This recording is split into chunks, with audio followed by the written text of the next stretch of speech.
Good afternoon from India, Good and afternoon. good morning to others all over the world. Thank you very much for joining us for this very, very important session that we have. As they say today, a healthy planet is not an option, it's a necessity. And we are at those crossroads in terms of Earth's restoration, timelines for Earth's restoration. As the US Secretary General said, it's code red for humanity. And one way of doing that is to go with the green economy. The green economy is widening and opening up jobs. It is a highway towards sustainability. And we need to prepare our youth to take on these jobs with a strong foundation in climate education and climate reality. This will help them to get trained with skills that lead them beyond just becoming awareness of environmental concerns to skills that will lead them to jobs in the future.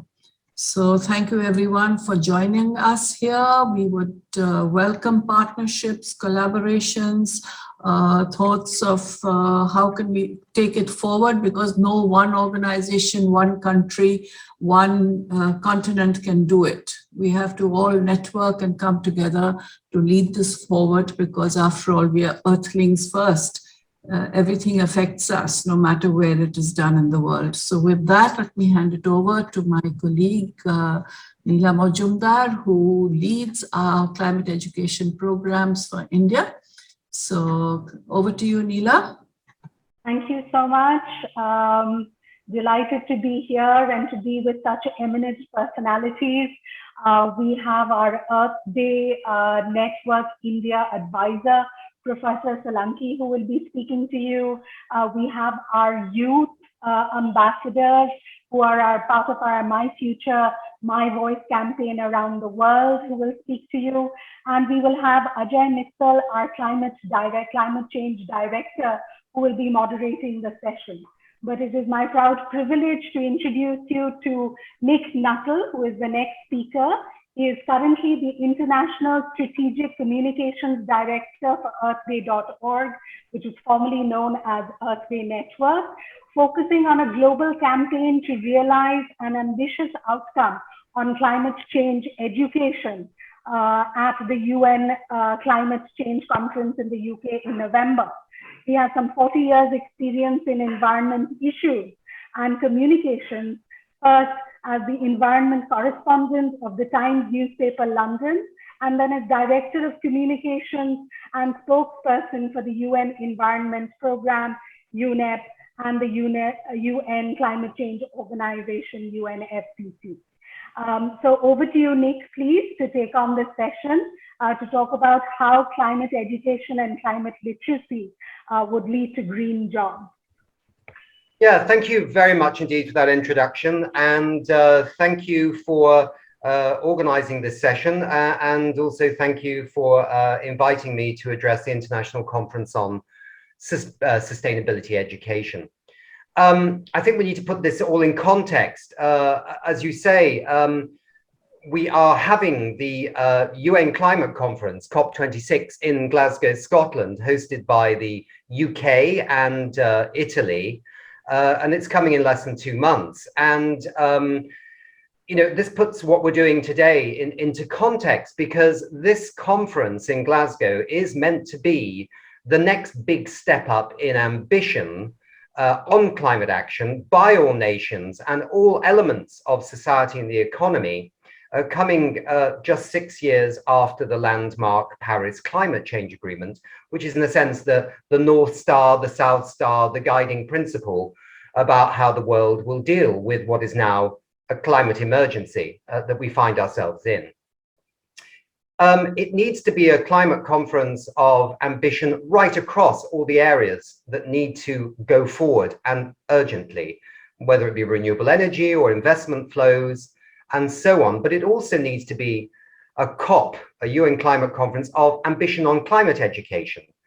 Because when governments came together and heads of state in 1992 in Rio de Janeiro in Brazil to actually create the UN Framework Convention on Climate Change, the first climate treaty. And the then Prime Minister, of course, in India, it was Indira Gandhi who was in Rio in 1992.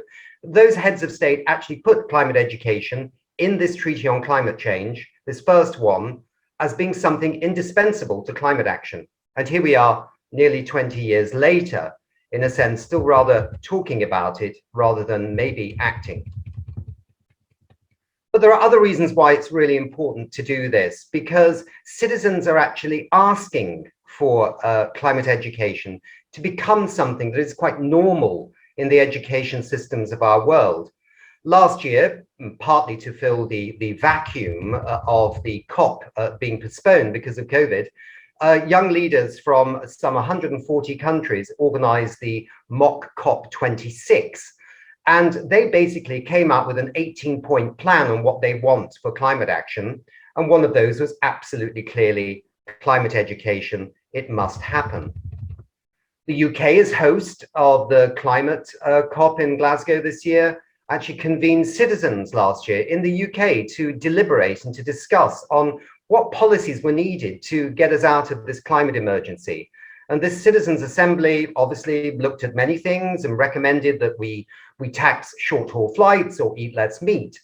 But the overarching conclusion of these ordinary citizens from all walks of life in the UK was, we need mass climate education to change the trajectory of what is happening with climate change. Before the UN Climate Conference in Paris in 2015, as director of the UNFCCC, I basically supported a survey of citizens in close to 90 countries around the world, including Asia. And these again were ordinary people, handpicked because they represented a demographic background of their nations.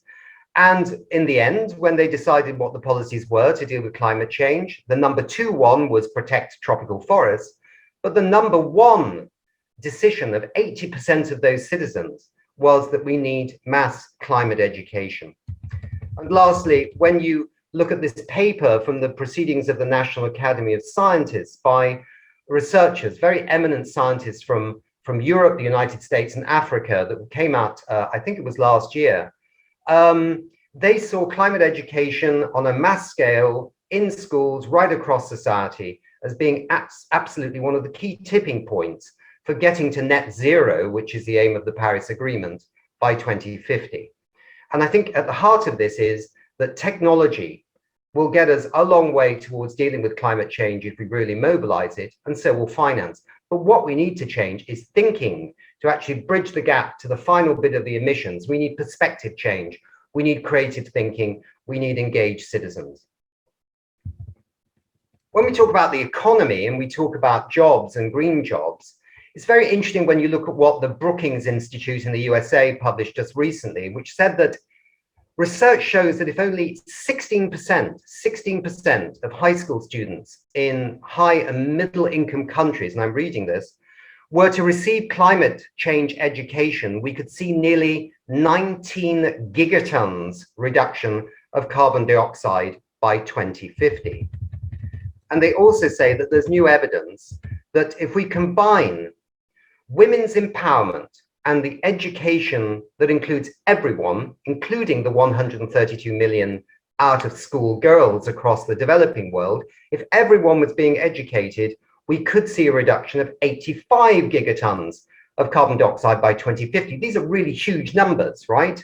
And they already give us a glimpse into what education could do to not only help combat climate change, but also start shaping the contours of the current and the future economy.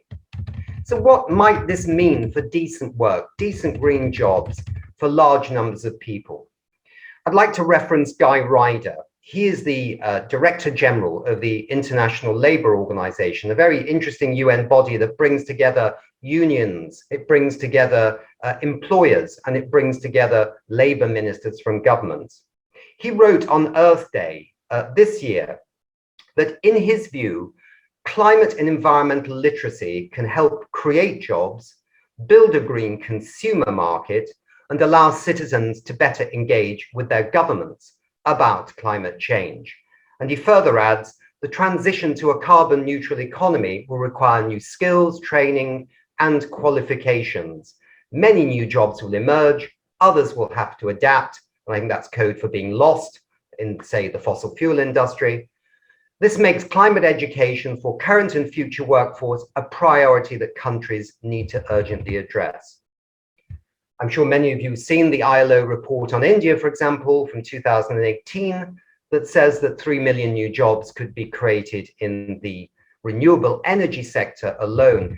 And I think this is just renewable energy. If we're going to look at a green economy and green jobs, it goes everywhere. It's not just clean energy.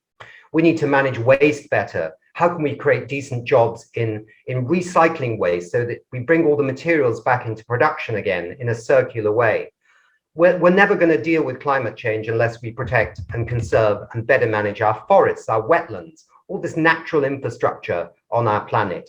And that means jobs. That means new ways of people integrating and managing and looking after our precious natural capital, as it's often termed.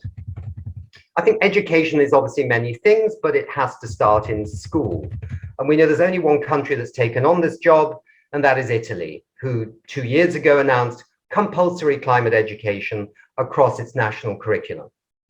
And I think Italy has seen, and if you talk to the Italians, you see that they understand that quality climate education and environmental literacy generally is absolutely key to not only helping young people cope with the climate emergency that they are facing in their generation, but also about creating the critical thinking and the different way of thinking that is needed for the kinds of industries and businesses and activities that a green economy will inherently have. You may be aware, many of our guests, that earthday.org is actually spearheading a campaign to try and encourage more countries, critical mass of countries, at the COP in Glasgow to actually embrace, in a sense, this Italian concept of compulsory education woven across the national curriculum of every nation. It's interesting that in this campaign, we now have 550 organizations from around the world, and very important that nearly 33 million unionized teachers have actually joined this campaign in 178 countries, including many in Asia, under the umbrella of their sort of international federation, which is called Education International. And, you know, many people you talk to, many ministers you talk to say, you know, wow, you know, teachers are dealing with COVID-19. I mean, how can they deal with something else, you know? But these are actually the teachers speaking, that they actually want it themselves. They see it as being important. We also have the International Trades Union Confederation with its 200 million members. Again, they see the role of climate education in combating climate change, but they understand the link between climate education, a green economy, and good, decent green jobs.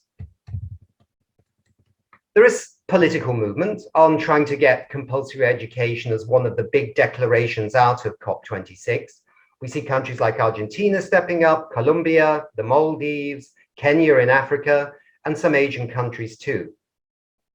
So I think there is an opportunity for a way of looking at how do we implement Article 12 of the Paris Agreement, where climate change sits, in a new and more impactful way.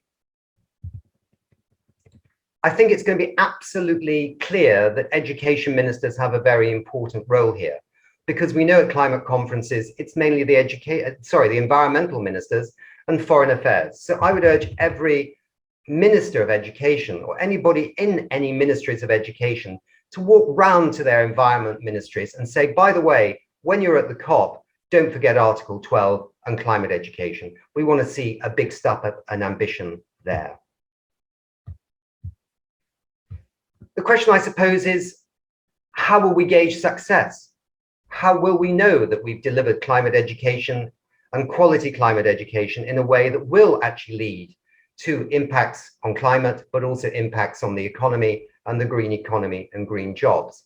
And I think in the end, we can assess what governments are doing. That's important, but we also need to talk to the kids coming out of school when they leave it. And right now, I think many people know, if you ask a young person, are you getting climate education at school? They might say, if they're lucky, they're getting a bit in the science lesson, a bit in geography, but most of them still are frustrated about the fact they're not being taught in a way that lets them understand what the emergency is about, what they can do, but also the opportunities that will unfold if indeed they can embrace the green economy, be part of the green economy, part of decent green jobs, and how that in fact will actually flow throughout their lives. Let me finally add that this campaign that we're running is about schools because we believe that's where it all begins. This is where the link between climate action and engaged citizenry, green jobs, and the green economy really has to kickstart. But we realize, of course, that it also affects skills training, TVET, technical and vocational education and training. In fact, it has to be something that accompanies everybody for life in all kinds of ways. So I know you're going to introduce a wonderful man in a few minutes, Professor Solanki, who's going to talk a bit about this in terms of renewable energy. And when he comes on, I would also like him to know that thanks very much from all of us at Earth Day for all the support that he gives. And I'm very happy to answer any questions you might have. Thank you so much, Nick, for giving us the entire perspective and how the journey has been through different COPs and all through with this discussion of climate education, and how you also pointed out what should be the trajectory forward. And I think that's the perfect way for me to call upon Professor Chetan Solanki, who can give us his vision of how he is using climate education as a tool to create impact in the renewable sector. Let me just introduce him. Professor Chetan Solanki is a name to reckon within the solar energy field. This educator, innovator, researcher, entrepreneur, author, and philosopher is a distinguished faculty member with the Indian Institute of Technology, Bombay's Department of Energy Science and Engineering. Professor Solanki's brilliance is evident by his founding Energy Swaraj Foundation with this motto, Energy by Locals for Local. This unique initiative aims to establish Energy Swaraj across the world. He has taken the unprecedented step of taking a sabbatical yatra that has made a solar-powered bus his home for the next 11 years. He will travel in this across India for the next 11 years, taking the Energy Swaraj motto to all corners of the country. Professor Solanki has authored many books and published over 100 research papers on solar photovoltaics. His book, Renewable Energy Technologies, a Practical Guide for Beginners, won him the recognition from the Ministry of New and Renewable Energy, Government of India. I would like to add to that, he is also a great mentor to me, and I'm someone who is very influenced by his work, and is also an advisor to Earth Day Network India. With that, I call upon Professor Solanki to please share his thoughts on the job opportunities in the solar sector and the existing skill gap. Thank you, Professor Solanki. All right. Thank you very much, Ajay. And hello to everyone. Hello, Nick. Hello, Karunaji. Hello, Renaud, and everyone else who are listening to me.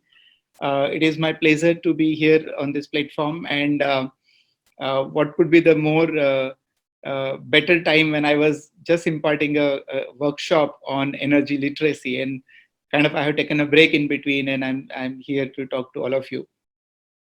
So I'm really happy and to hear what Nick has mentioned, and I think I can just add, continue to expand what he has said, and add on what else we need to do other than what he mentioned.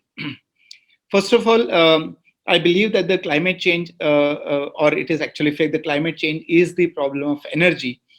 And if you actually use this opportunity to not to consider it as a problem, but consider it as a challenge and convert this into opportunity. And I'm sure the humans are intelligent enough to convert this problem into a big opportunity that we are facing. So, and of course, as per the SDG 7, we need to provide affordable, reliable, clean, modern energy source to everyone. And I think when we look at the problem definition of SDG 7, when we look at what climate change is all about and how the current energy sources that we are using is contributing to it, and we also look at what are the problems the world is facing. So world is, of course, facing as a climate change is a bigger threat. But under that big thread, there are many small threads that we are facing. The jobs opportunity for the young population is another problem. The water is another problem. The soil degradation is another problem. So there are many small problems that combine together to form this big climate change problem. And therefore, can I use the energy as a solution provider? Of course, energy is the problem side right now, because 80 to 85% of energy that we consume today comes from the carbon sources. Can I turn the table and make it as a solution, energy as a solution? And can I use this energy to create jobs? Can I use this energy to make sure that the forests are growing, that the soil quality is improved, that the river qualities are improved? So that is, I think we should look at this as an opportunity. But if you want to look at energy as an opportunity to solve many of our problems that the world is facing today, there are two fundamentals that I keep talking that we must follow. And if we understand why there are such fundamentals that we need to follow, and if we adopt those fundamentals in our solution to the energy, I think not only the climate change problem that we will be able to solve, but the other sustainable development goals, including the equity, including the rural development and the women empowerment, and all those problems, global peace, etc., can be solved. So what are the two fundamentals? And I call them the laws of existence, or the laws of sustainability. And these are basically based on the basic philosophy of all the religion that are there. And I would like to quote here the father of our nation, Mahatma Gandhi. He said, there is only enough in the world for everyone's need, not for anyone's greed. So we are like in a long flight, 15 hours flight going from India to US. Whatever is there inside the flight, we can only consume whatever is there inside, and we can't exchange the material when we are in the air. Similarly, our planet Earth is hanging in the air, right? So we can't exchange the materials from other planet right now. So we can only consume whatever is available on our planet. And by the very fact that the planet size is fixed, we can't stretch it and make it bigger. The amount of water on the planet is fixed. The amount of minerals is fixed. The amount of air is fixed. Forest is fixed. Every resource is fixed. And that's why I think Mahatma Gandhi said it rightly, that there's only enough to fulfill our need, not our greed. What does it mean? That the number one thing that we need to do is put a limit on the consumption of resources that we do. And because everything is energy, and energy is everything. If I'm drinking a glass of water, basically I'm using energy. If I'm running a fan, I'm using energy. If I'm using a chair, I'm using energy. If I'm using a table, I'm using energy. So everywhere, every square inch of our space and every second of our time has an imprint of energy. And until unless we are going to limit the resources that we consume from this planet, there is absolutely no amount of science and technology can ever make human life sustainable on this planet. And I think this is as fundamental as the Newton's laws. It is as fundamental as this. So if you really want to convert this into a law, we can say that in an ecosystem of finite resources, there must be finite consumption. So rule number one, make sure that every resource, every country, every continent, every city, every village, limit our consumption, be it water, be it energy, be it any other material that we use. That's very fundamental to existence. And it's unfortunate that we are violating this law every now and then. Every time we keep looking on increasing GDP, increasing production, increasing consumption. But because the planet is finite, it is going to be not correct after some time. So let us realize that and limit our consumption. Having followed the rule number one, or the law of existence number one, let us do the next law of existence, which again I would like to bring Mahatma Gandhi and other philosophers that they have quoted. They said we do not need production by masses. We do not need mass production. Rather, we need production by masses. Why? Because every time you do mass production, invariably, it is always going to result in unequal distribution. Every time you do mass production, it will always result in increase in inequity in this world. In fact, E.F. Schumacher, the author of Small is Beautiful, he has famously quoted that any intelligent fool can make things bigger, more complex, and more violent. Any intelligent fool can do that, to make things bigger, to make things more complex, to make things more violent. It takes touch of a genius to make things simpler and smaller. So when it comes to our energy solutions, what we need to do is follow this rule. And I can convert into a law, and we say that in an ecosystem of finite resources, there must be distributed production. Because your resources are finite, and if you are centralizing your production, you are actually taking a right of somebody else. So unless you decentralize your production, you are not doing justice in the world. And therefore, if we take energy as a basic fundamental driver of our social and economic growth, if we decentralize energy production, suddenly there is plenty of opportunity that opens up. And let me give an example of India. For example, we are a country of 125 million household approximately. Imagine if half of this household, we have about 250 million household. Half of this household, suppose we go on 100% solar powered. Our generation is localized, our consumption is localized, and we follow these two fundamentals, which I call it limited consumption and localized production. So what we do is, suppose in India itself we follow this, that 125 million households are limiting their own consumption because everything is finite in this world, and they are localizing their production of energy. How they localize the production of energy? By using renewable energy solution, like we can use solar energy, for example, to fulfill all our needs, including the needs of electricity, including the needs of cooking, everything that we need energy for. But what we do, we locally generate it. How do we do it? We use local resources. We skill local manpower. As a result, what happens? Not only that we are fulfilling our energy needs, we are also creating jobs for millions and millions of people. We are also making the local economy stronger, because the money is now going to rotate in the local economy.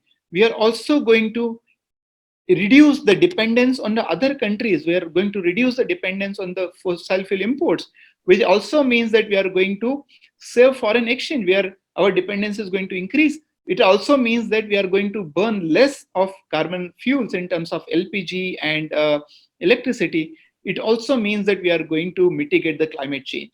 So I can see that this simple approach of limiting your consumption, localizing your production, you can actually solve many problems. And fortunately today, I did my PhD in solar energy from Europe.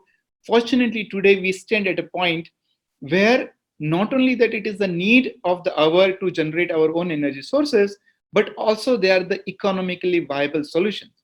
It is very much possible that with the advancement of solar technology and with the reduction in prices, I can generate and fulfill all my energy requirements locally. So therefore, I see that number one thing that Nick has already mentioned, that we need a widespread education. We need energy literacy, just to know that, look guys, all the energy that you are consuming in the world, 85% comes from the carbon. Every time you are using these resources, you are contributing to climate change. The life of carbon dioxide, once it is emitted to the atmosphere, remains there for 200, 300, 400 years. So your one single act of using a bulb for a day or an AC for a day, somebody is going to pay for 300 years, approximately 200 years. That's almost like a big thing. Your single act is actually somebody is going to pay for generations and generations. Let us become aware about this fact. Let us educate our population everywhere in the world. And I think the moment this awareness is brought in, and I can share that I've been now conducting this workshop, and invariably by the end of workshop, the end result is that people are limiting their consumption. People are now becoming more aware about the wastage. And with the advancement and supply of energy and a push button technology, I believe that half of the energy is either overused or misused. And it is true everywhere on the planet, irrespective of whether it's a rich country or poor country, developed countries or developing countries. Everywhere there is an opportunity to waste the energy. people do waste energy. People are not really becoming sensitive to that, how much it is contributing just 1 unit of electricity. So I think coupled with the first step as an energy literacy, education for everyone, second step is localizing your energy solution, which will also solve many other problems and which will also cater to many other SDG goals, including the women empowerment and a local economy strengthening, sustainable consumption, climate change, of course, the global peace, and all lot of tensions around the countries are there because of the energy. And if you can actually become independent in energy, if you can bring energy swaraj, as I call it, that energy swaraj means locally self-sufficiency in energy. If you can actually be that, it also solves the problem of the global peace and it increases the brotherhood in the world. So therefore, I would in summary say that just follow these two fundamentals, in all our consumption, limited consumption, localized production. I'm sure you are going to solve many problems, and we can use this problem that we have today as an opportunity to solve many other problems. And there are many experiences that we have. For example, as a project that we have conducted with IIT Bombay, we have trained 10,000 women, coming from various states in India, including Uttar Pradesh, Bihar, Assam, Jharkhand. They are not really highly educated women, just primary education. But the solar technology, the beauty of solar technology is that it is so simple that putting 4 or 5 components together to make your own solar products, to make your own solar solution, to repair your own solar technology is very simple. Invariably, we can impart such an education everywhere, so that people are self-sufficient, so that people are localized, so that the local skill is generated, so that the local economy becomes stronger, so that we generate our energy needs locally, so that we can together solve the climate change problem. So I think that is the approach, and I am very hopeful. As Ajay mentioned, I'm out. I have left my home for 11 years, and I'm going to live in a bus with the only purpose to make billions and billions people aware that we are really running out of time. Solution is right there with us. You just change your approach, and you change the entire game of energy and make the whole game in your favor and solve many problems. So with this, thank you very much for inviting me, and I would also be happy to answer if there are any questions. Thank you very much. Professor, thank you so much.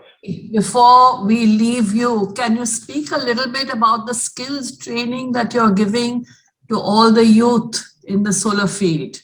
I know you have a very large ambition and large numbers that you're going to be bringing in, because, job opportunities are something that drives interest of youth. So thank you very much, if you could. Yeah, thank you. So thank you for just reminding me of this point. When we, as I said earlier, when we change our approach to being local, we are, and if you are going to provide the solar energy solution to the people, as I said, there are millions and millions of households which are the potential, let's say, customer who require such a solution. And because the nature of solar energy says that it is available everywhere, and if the viability of the solar solution will come when there is a local person who assembles the solar solution. There's a local person who provides, who does the installation. There's a local person who does the installation, maintenance, and everything. So as a result of that, the most viable solution for solar installation is when it is done by a local person, and especially when it is in an off-grid manner. So by very same nature of being local, it is going to need a lot of youth which are who are trained and skilled in providing solar solution. And because the solar energy is diluted form, it is available everywhere, and we need to generate energy everywhere. We also need a lot of people. So what we have been doing is we are providing training to very low level where people can assemble solar products. For example, solar lamps. In Africa, the major part of Africa, these lamps can be very useful. And rather than manufacturing in China or other countries and supplying to those people, we can train them locally. And there is one project we are doing right now in Yemen where we are training local community there. Thanks to the online technology, we are able to do sitting in India, and they are assembling their own products. So that is the level 1. but we can actually increase the complexity of the training. We can go to the level 2 where there are technical people we can create, where they can do little higher level jobs, where they can assemble a solar circuit that is required. They can assemble a inverter, for example, and provide as a product solution. And then the level 3, where people install the entire solar system, including the battery backup, with battery backup, without battery backup, provide the operation and maintenance services. And as I said earlier, the solar technology has become so cheap now. I mean, the prices have come down so significantly down that it is viable that if you bring this literacy, if you bring this awareness about the climate, and if you bring this awareness that the solar solutions are actually viable solution, it is going to create many opportunities. And as I said earlier, we have trained 10,000 women and they've actually earned money out of it. Recently, we have trained about 200 people who are from the academic background. They are now gone back to their academic campuses, and they are working to make academic campuses independent of electricity connection. And that is becoming a great example. If you are our schools, if our colleges, universities, they run on their own without taking any electricity from the grid, what could be the better example for the young population, those who are studying in the schools and colleges, isn't it? So then adoption of solar energy becomes their part of the life. It is not something very special. And it's unfortunate that we have made use of solar energy something special. Make it as a part of life, because the human existence itself is a solar energy, isn't it? So when our lots of examples are created, and that is what we are now trying to bring out, that when lots of examples are created where people are independent, they take pride in saying that I am part of the solution, I'm not part of the pollution. They take pride in saying that I'm independent and I do not take electricity from the grid, and it automatically opens up the door for many jobs, and we are already providing such skills at various levels, and those people are also getting employed and being useful to the society, and providing the services to the society. I think this is a template that is not limited to India. It is not limited to Asia or even Africa. I think everywhere on the planet we can follow the same model, limit our consumption, localize our production, and we solve many problems, as I mentioned earlier. Thank you, Professor Solanki. That was really inspiring, and how you mentioned how energy and climate change are so strongly related, and how energy can be used as an opportunity to not just mitigate the risk of climate change, but address many issues that the world is facing, which includes the problem of inequality and the localized approach of energy production. Something that stuck to me, where you have earlier described solar energy approach as a wireless electricity form. So I think that I still remember how you described this as when world is moving towards wireless internet and everything, solar energy in its localized form is a wireless electricity, and that's the way forward for the world.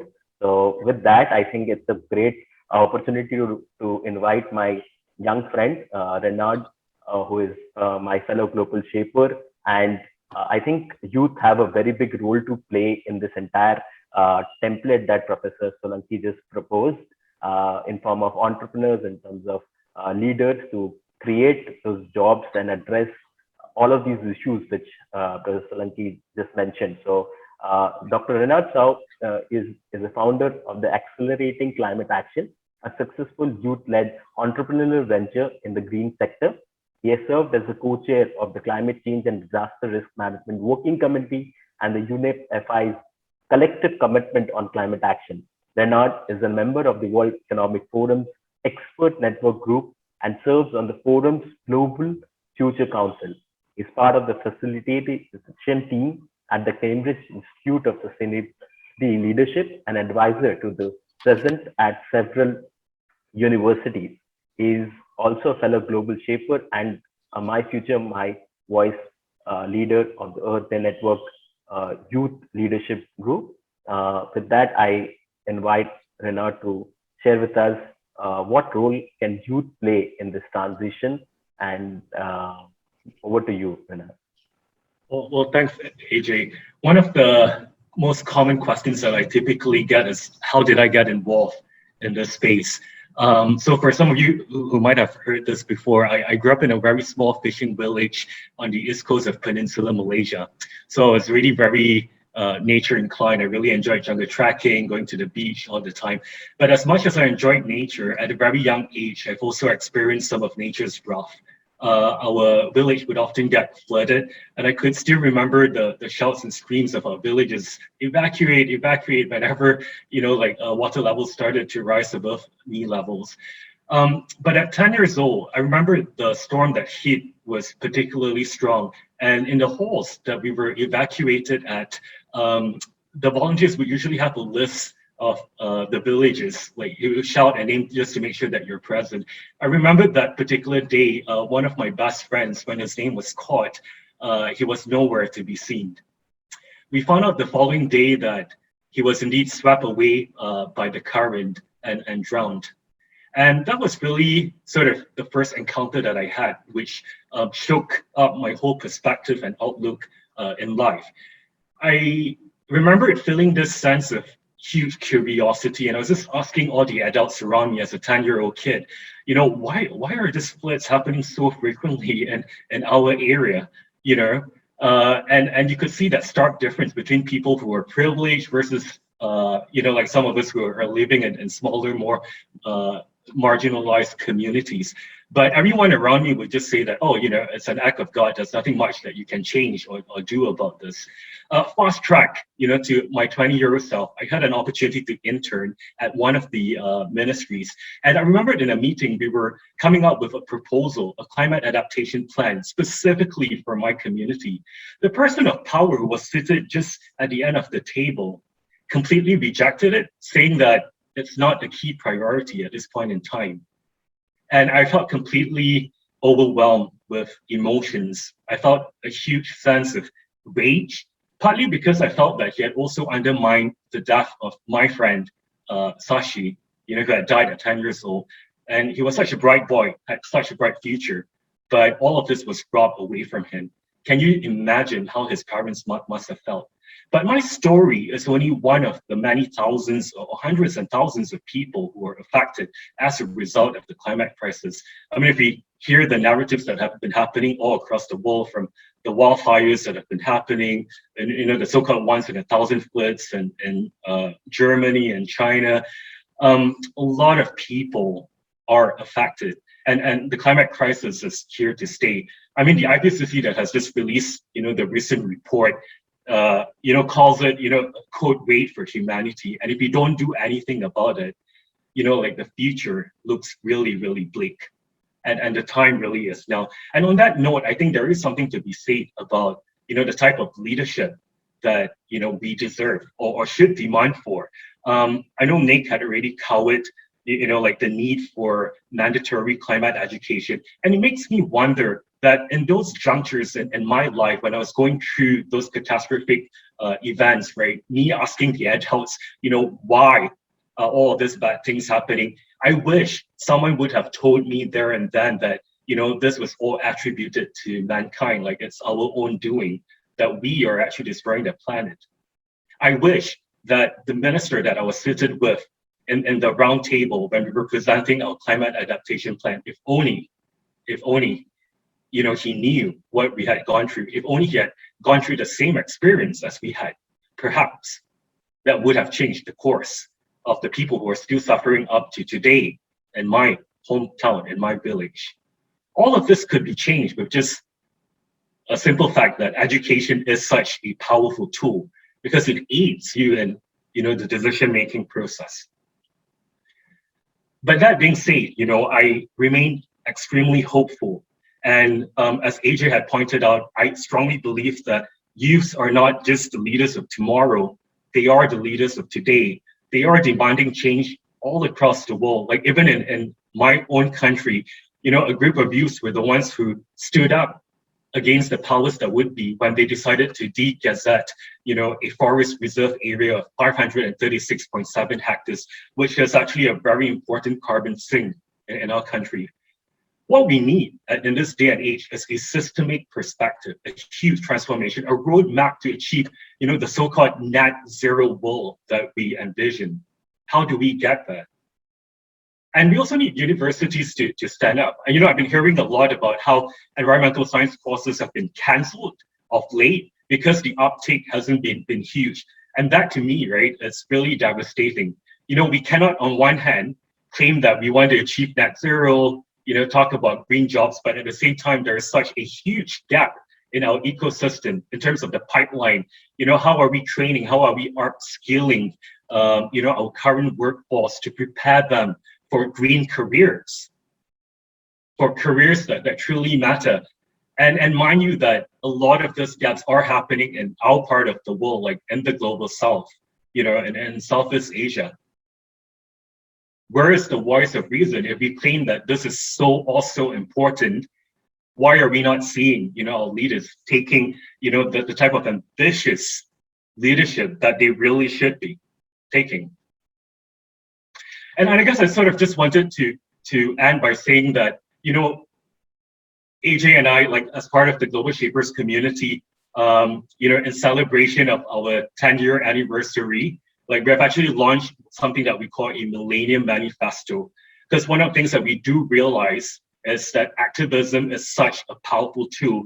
But, you know, the days of just protesting, going out on the streets, is perhaps not enough. Like we have to start thinking about how we are actually adding value. Like how can we be create solutions, co-create solutions, in fact, with our stakeholders in order to shape the future that we want. And I guess with that, I'll hand it back to AJ. Thank you, Renard. You shared very passionately about your story, and I completely resonate with the kind of energy that with which you spoke, and how you mentioned about the need for youth to be not looking at someone who is just demanding and protesting and as future leaders, but we are there, we are working, and we are acting on solutions for climate change. And youth will have to play a big role in terms of addressing the crisis, and that's where climate education and climate literacy will play such an important role as a tool to build those skills for the jobs that will be created as part of the solutions that we create to address and mitigate the risk. And I think I would like to also add that based on the certain reports that I've been reading, this is actually an opportunity where mitigating climate risk doesn't have to be the drain on economy. It can actually be an opportunity to, in fact, create new jobs and address many of the issues which Professor Solanki also mentioned and Nick also highlighted. So with that, I would request the organizers to play a case study of a very young entrepreneur who is also part of our My Future, My Voice this thing. He is just 16-year-old social entrepreneur, he's a public speaker, and has been a recipient of the most prestigious, the Diana Award, which is one of the highest accolades a young person can receive for social action and humanitarian effort. He is the founder of social enterprise called Thread Media. Is a publishing, consulting, media and production company focused on social change news and insight aimed at teenagers and young adults. His work has reached Generation Z across the globe, with young people from over 140 countries having visited thread.com. At a young age, Jeng has already delivered 3 TEDx talks, which is on Can a Like Change the World? The Power of Clickwitism, and has spoken at Oxford Global Model United Nations, and has spoken at various forums. I would request the organizers to please play the video as a case study about how very young people are making change through their actions. I'd like to come back a little bit on this conversation we've been having with Reynard and Professor Solanki and this whole link of climate change, jobs and things like that. I think, you know, we have to understand we're living on a world of 7 billion people going to 10 billion by 2050. And in the past, I think that the way economies operated was the idea that somehow economies would be more efficient if we squeezed labor. You know, we made people more and more and more productive, and that automation as well, squeezing labor, bringing down, you know, the incomes and this sort of thing. And of course, why the rich countries then started sourcing production in the developing countries, because they saw that they could make things cheaper because the labor costs would be lower. I think this philosophy is probably now a bit out of step with reality. I think that, there are two factors that are going to probably unravel our civilizations. And one is, environmental degradation and climate change if we don't deal with it. But the other is, how are people going to get work? How are they going to feed themselves when you've got, 7 billion going to 10 billion? The interesting thing is a little bit what Professor Solanki said about renewable energy. Most of the studies show that actually it tends to employ more people than actually fossil fuels. I mean, fossil fuels, you dig it out of the ground, you stick it in a power station, you burn it. You probably have one guy pressing a button. You know what I mean? I mean, that's a simplistic view, but you get my point. And I was very taken with, I mean, he was talking about renewable energy, but, this whole issue of waste, how we manage waste, which I vaguely touched on in my remarks. Somebody, I don't know if this is relevant to the developed countries or the developing countries, but somebody who looks at the circular economy, how we bring all waste back into production, said to me that and maybe it's in the rich countries, everybody consumes 34 kilograms of things, but 31 kilograms of those 34 kilograms are turned into waste and they are removed. Now, it takes one person in an incinerator to press a button and burn huge quantities of waste. It actually takes more people to actually separate the waste, bring the waste back into productive use and things like that. Now, that means people are employed if they're decent jobs, right? And that means that actually the economy is more productive because those materials that were wasted are brought back into production and we cause less environmental damage. So I think we need to rethink economies. We need to bring the environmental, the climate, the circularity back into our economies where nothing is waste. It will employ more people and actually will probably be better in terms of wealth creation than the current system that we have in front of us.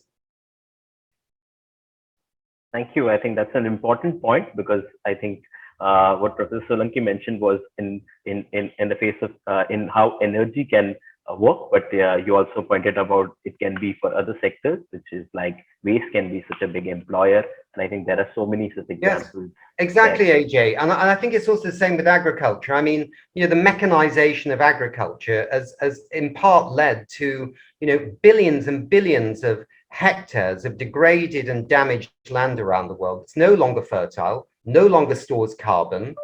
And actually managing that land in a sustainable way is probably going to require more people on the land rather than less if we go to that. Yes, there will be some mechanization, but it won't be this intensive mechanization with one poor guy or woman sitting in a tractor going up and down a field all day on their own. Yeah, it'll be about more community again. And I think, again, we are talking about the natural world. It also has huge green job potential. Managing forests, managing water systems, managing wetlands, or whatever it is. These are jobs, but also contribute to a more stable system, Earth system, and also to incomes for people in a world where there will be 10 billion people by 2050. We need to really think about what that means. Thank you, Nick. I will just ask Renard to quickly share his thoughts and as a reflection to this whole discussion in about like 30 seconds. No, I mean, I absolutely agree with Nick. I think there are a lot of untapped opportunities, I would say, like in the green circular space. But, as I've mentioned earlier in one of my remarks, is that we are definitely not seeing the type of leadership here, like in the global south. Even when people start talking about, with the COVID-19 pandemic and different, like so-called recovery packages, stimulus packages that have been given out, like there is no demand, at least here, like to set, like the transition or emphasize on transition towards the greener economy. The whole emphasis was just around recovery, when really I think what we need to have is a reset. A whole reset of how we go about doing things. In which education, of course, is part of the key, because the demand for change has to come from an educated citizenry that knows what's at risk, but also knows what can maybe be done about it, more creative thinking. And I think one of the biggest problems is many of the environmentalists always think education is such a long scale thing, right? That we need to act now, and education's a long, slow burning fuse. But if every child that came out of every school in 2021 had a quality education on environmental and climate areas, and not just science, not just geography, but arts, history, that it's woven across the curriculum, we would then be building very quickly millions of young people who are going to be demanding change and wanting to take up the kinds of jobs that can make a real difference and change this thing around. Because they become adults, right? I mean, within seconds. You're an adult, Ronald. You're youth, but you're also an adult, right? I mean, this happens overnight. I've got 3 kids. You need to make sure we need to begin now in urgency on this education issue, along with all the other things. Thank you. Thank you, Nick. We have one question that we can take. It's from Dr. Vidhi Vora. She's asking, what is your outlook in relation to green jobs for professionals who have chosen to take a career change, say from bachelor's in medical sciences to master's in environmental science in India or anywhere in the world? What is your outlook on people who are seeking to shift from their existing professions to create a career in the new green economy? Well, I think there's a huge volume of online courses for starters that you can take to actually make those kinds of career switches. But I think she might want to reach out to whatever her local branch of the Al Gore Climate Reality Project is, because they can be a very good one-stop shop for the beginnings of that education and to connect you to the resources. So I would look to something like the Climate Reality Project. I'm sure, I don't know if this lady's in India, I know there are branches there. There are in Malaysia, of course, where Haina is. I think that's a good beginning. Yeah.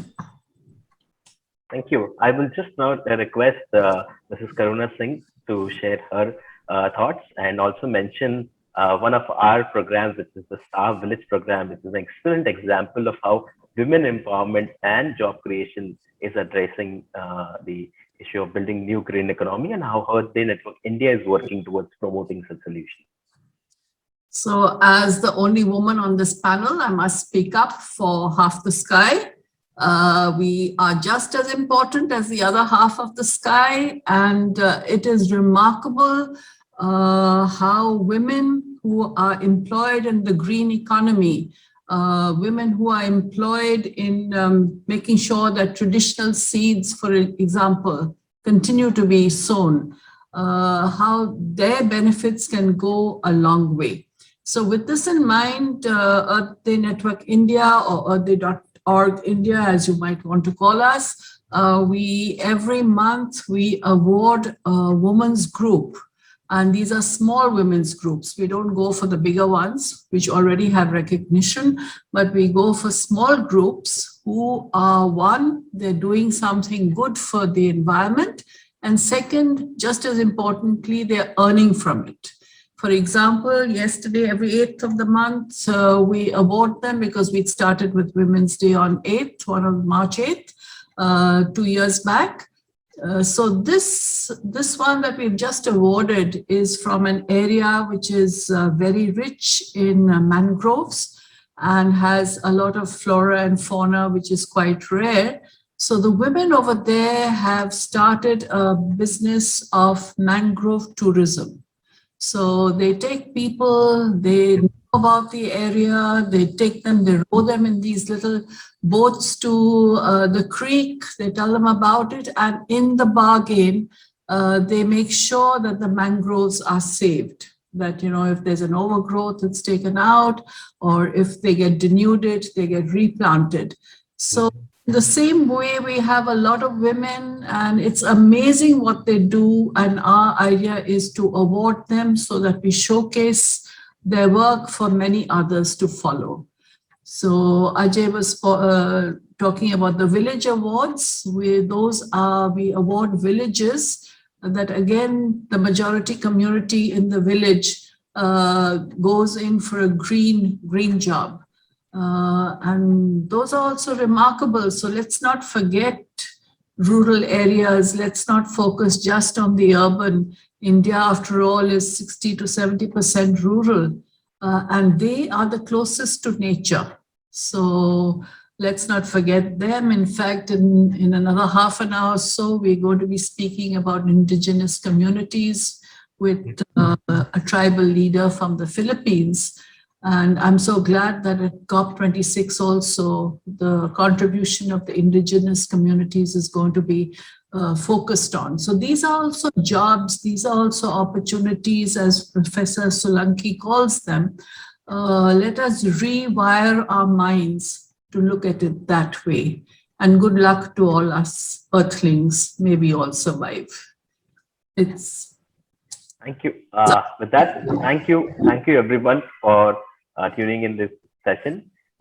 You can find these examples of the star villages and the star women's group on our Facebook page, earthdinet.org India Facebook page and Instagram. And you can follow such examples, because it could be very overwhelming to listen to all the negative news and how extreme weather events. I think these are certain examples of how there is an optimism, there is solutions, and how people are working. And then you can take inspiration from those solutions and get involved in building solutions as part of building a new career for yourself and creating thousands of jobs for people, and address all of the issues that we discussed in this session today. I hope this session becomes a discussion point for building a greater ecosystem for developing more jobs in the green economy, building more ecopreneurs, creating more jobs for all stratas of society, and address the issues of inequality and livelihood and energy access, and improve lives of people, at the same time improve the health of our planet. With that, thank you everyone for joining in, and I will request Nick to be hanging with us and present the summary on the plenary. Where what time is that, AJ? It's just starting. It's just starting. It's just starting. Right. Yeah, we'll just share the link with you. Okay. Yeah. Thank you everyone. Thank you, Renat. Thank you. Thank you. Thank you.